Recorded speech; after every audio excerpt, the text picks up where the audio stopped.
Assalamualaikum. Hello everyone. How are you doing? May we always in good condition. Well, first of all, the honorable to our lecturer, Miss Mutmaina MPD.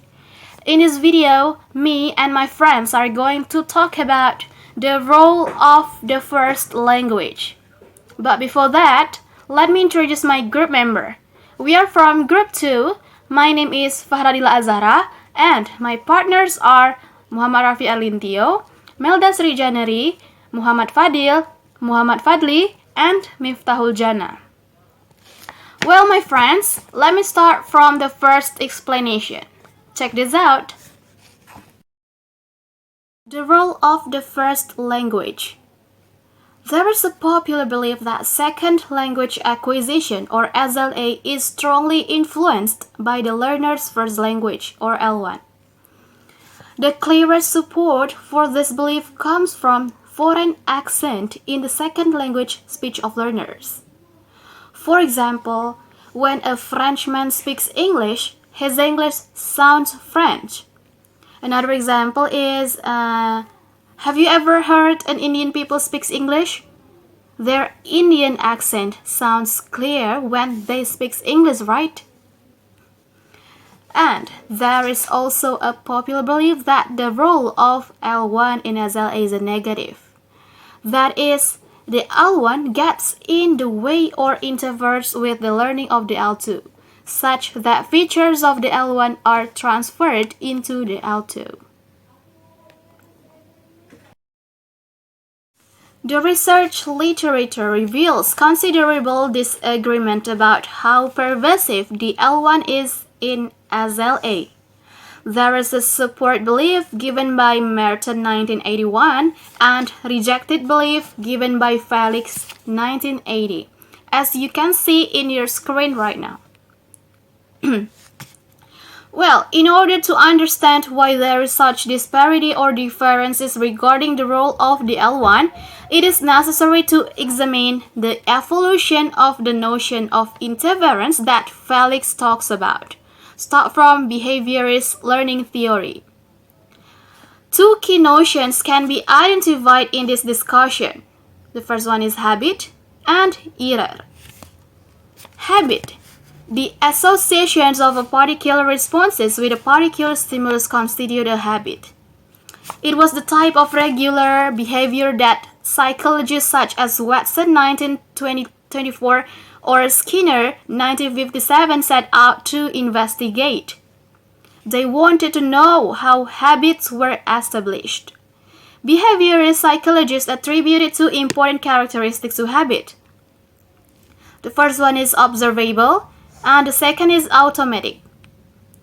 The learning of a habit then could occur through imitation. For example, the learner copies the stimulus behavior, and through reinforcement, for example, the response of the learner is rewarded or punished depending on whether it is appropriate or otherwise. Now, errors. Behaviors theory predicts that transfer will take place from the first to the second language. Transfer will be negative when there is proactive inhibition. In this case, errors will result. Transfer will be positive when the first and the second language habits are the same. In this case, no errors will occur. In behaviorist accounts of SLA, errors were considered undesirable. They were evidence of non-learning of the failure to overcome proactive inhibition. Some language teaching theorists even suggested that there was a danger of error becoming habit in their own right if they were tolerated. The predict areas of potential error. The first one is classroom practice, and the second is habit. Assalamualaikum warahmatullahi wabarakatuh. I'm Muhammad Rafi Arlintio from Group 2. Okay, I will continue the next explanation, and now I will explanation about constructive analysis. So, constructive analysis had both a psychological aspect and linguistic aspect. The psychological aspect was based on behaviorist learning theory. and the linguistic aspect, in the first place at least on structuralism linguistic. So before we talk about aspect of contractive analysis, we must know what is the contractive analysis. Contractive analysis was rooted in the practical need to teach out to in the most efficient way possible. As Lado, 1957, one of the prime movers of contractive analysis, make clear the teacher who has made comparison of the foreign language with the native language of the student will know better what real problems are and can provide for teaching them. And that is explanation of the definition contractive analysis. As I said before, contractive analysis had two aspects, that is psychological aspect and linguistic aspect. The psychological aspect of contractive analysis, the psychological rationable takes the form of the contractive analysis hypothesis. This exists in a strong and a weak form. The strong form claims that all L2 errors can be predicted by identifying the differences between the target language and the learner's first language. Ashley, 1968, notes, he stipulates that the prime cause or even the sole cause of difficulty and error in foreign language is the interference coming from the learner's native language. The weak form of the hypothesis claims only to be diagnosis. Martin, 1980, argues that whereas interference need not be a major in naturalistic SLA, it will always be present in classroom or foreign language learning. And then the linguistic aspect of contractive analysis. A comparison of two languages can be carried out using any several different models of grammar.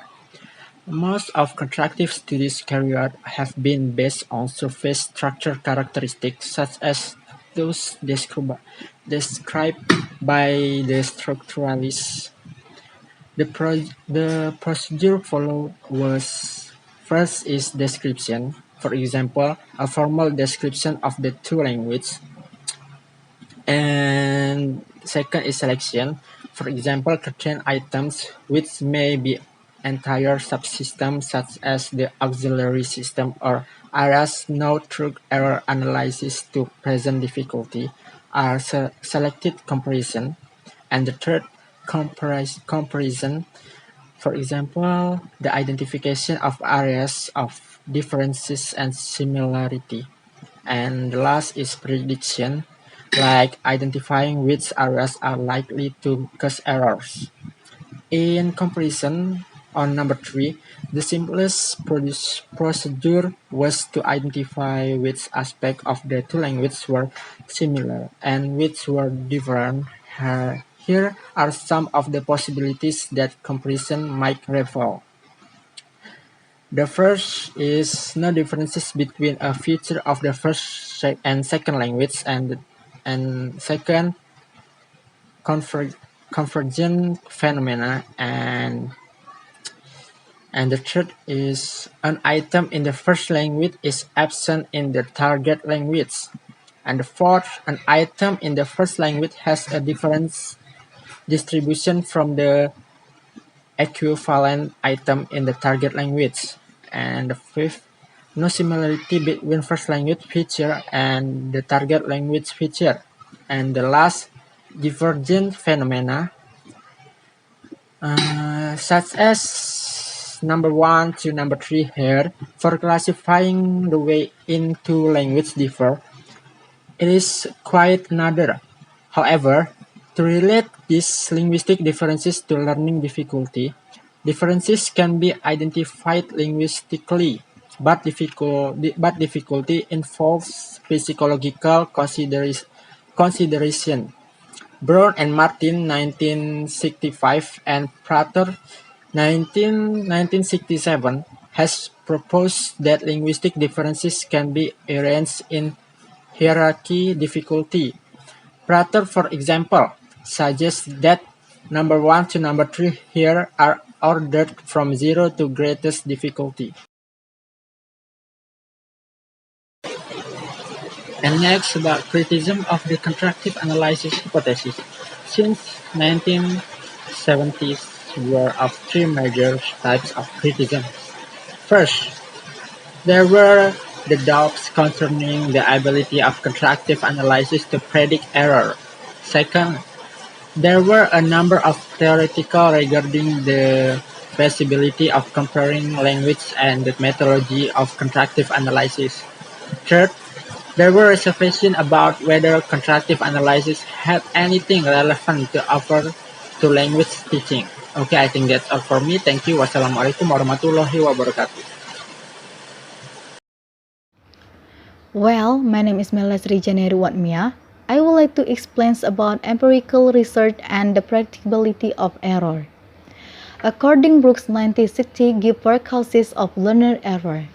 The first causes is the learner doesn't know the structural patterns and so make a random response. The second, the correct model has been insufficiently practiced. The third, distractions may be inducted by first language. And last, the student may follow a general rule which is not interference could account for all error, but whether it could account for most. Dilla and Bart, 1974a. They identify four types of errors based on their psycholinguistic origins, such as interference-like error, first language developmental error, ambiguous errors, and unique errors. Dula and Bart 1973 calculate the frequencies these error types in speech data of Spanish-speaking children learning English. Next, materials about theoretical criticism. Theoretical criticism has different issues will be considered. These are the first, the attacks on behaviorist accounts of language learning, which was given impetus by Chomsky 1959's review of Skinner verbal behavior. The second, the natures of the relationship between the notions of difficulty as productive by constructive analysis and error. The third is the problem concerning the linguistic basic of constructive analysis, in particular translations, equivalence, and the need to accommodate the variability of learner performance when predicting error. According Chomsky, attacks on behaviorism strikes at the psychological basis of the theories of language learning. It was argued by Chomsky and others that extrapolating from studies of animal behavior in laboratory conditions as Skinner did could show nothing about how human beings learn language in natural conditions. The terms stimulus and response are dismissed as focus when applied to language learning because it's not possible to tell what constituted the stimulus for a given speaker response. Okay, thank you. Hello everyone, my name is Fadhil and today I will explain the material about practical criticism. Before that, we do apologize uh, about the typo is criticism, but it should be criticism. Okay, back to the material. Practical criticism is the final set of criticism concerned whether contrastive analysis is of any practical worth in language teachers. Jika sebagian besar kesalahan pelajar tidak disebabkan oleh gangguan, maka analisis kontrasif memiliki nilai yang terbatas, jauh lebih sedikit daripada yang diperkirakan saat analisis kontrasif pertama kali dimulai. According to Sanders in 1981, It was necessary to present learners with items which were familiar to their first language and which were not, therefore predicted to cause difficulty, as well as which item analysis appears less certain. Okay, next, reappraisal. The crisis in contrastive analysis has not been entirely resolved. In recent years, there has been a successful reappraisal of the role of the L1 in SLA. This reappraisal took two forms. First, the nature of language transfer was, was re-examined in order to state more precisely the condition under interference took place and the type of L1 knowledge that was utilized. And the second, the contribution made by the L1 recast in a more cognitive framework to make it more acceptable to the mentalist views which dominated discussion of language acquisition. Following Chomsky's attack on Skinner neo-behaviorist theory, the key concept in this new framework was that of strategy. Okay, next. Language transfer re-examined. Okay, there were three noteworthy developments of the contrastive analysis hypothesis.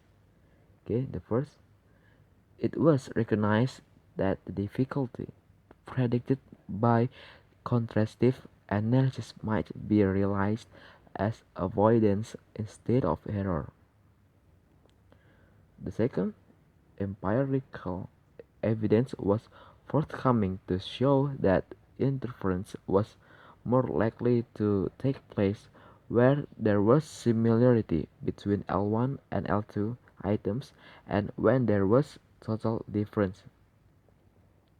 And the third, perhaps more important, it was recognized that error was multifactor phenomenon and that interference as one of the factors interacted in complex ways with other factors.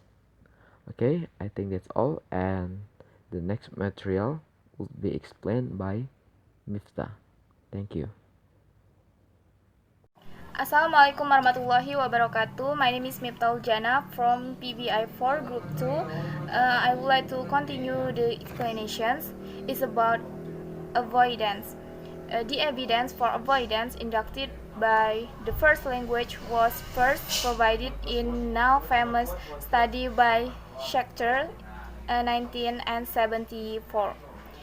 Schechter investigated the relative clause produced by adult L2 learners from different language backgrounds.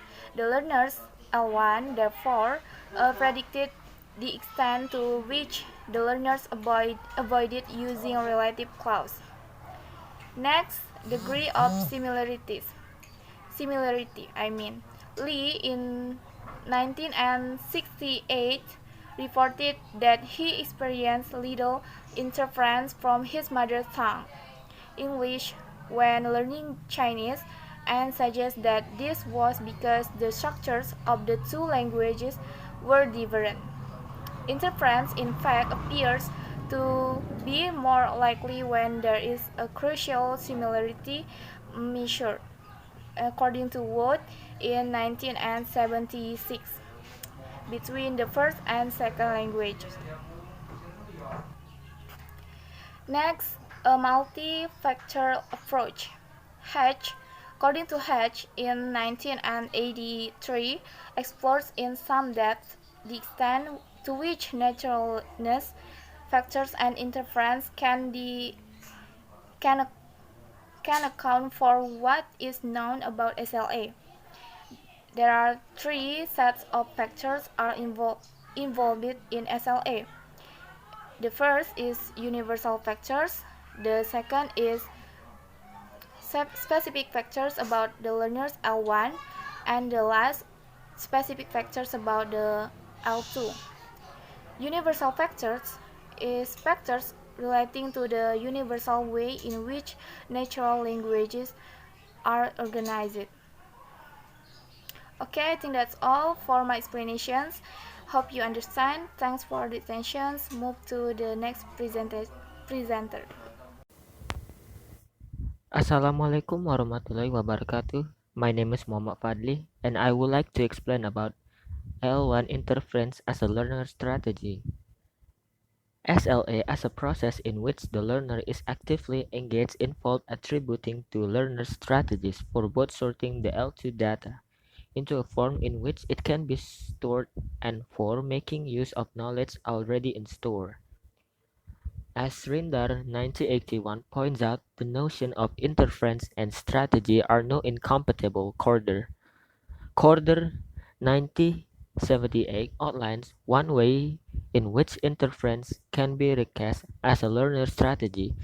In effect, Corder proposal reframes the concept of interference as intersection, whereas interference has been traditionally seen as a feature of learning.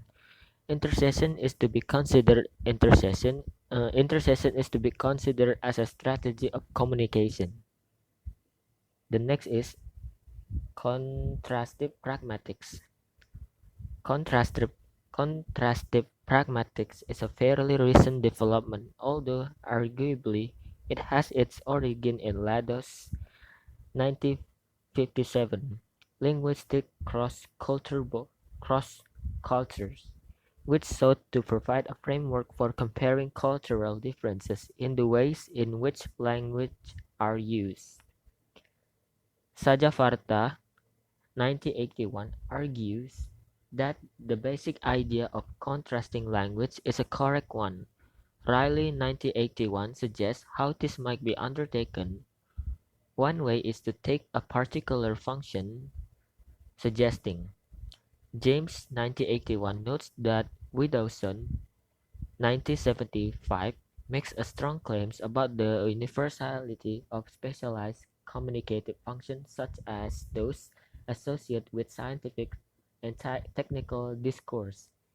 James argued there can be a such thing as a contrastive pragmatics because there are no differences among the language at the level of use. Constructive pragmatics is not just about comparing the communicative function of different languages. It is also about comparing how different languages express the same communicative function. Schrader and Rutherford, 1978, they observed this error in the English of Chinese and Japanese learners. The first is most of the food which is served in such a restaurant is cooked already. Number two, irrational emotion are bad, but rational emotion must be used for judging. Number three, Chiang's food must make in the kitchen of the restaurant, but Marty's food could make in the house. They show this error into a random selection of American teachers, who diagnosed them as a confusion between active and passive voice.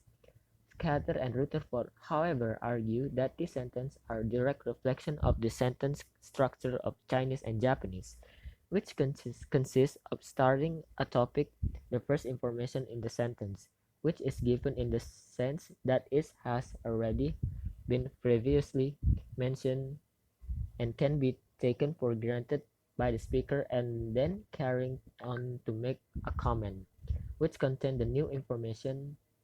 Those learners in the Scudder and Rutherford study can be seen transferred the means of realizing the topic or comment structure of their L1 into English. It's likely that constructive analysis will increasingly turn into pragmatic issues in the future. In this new formulation, it is possible that contrastive analysis will recover not only in its theoretical bearings, which arguably it never entirely lost, but its practical worth to language teacher. Okay, I think that's all from me. I'm so sorry if I made a mistake. Thank you. Wassalamualaikum warahmatullahi wabarakatuh.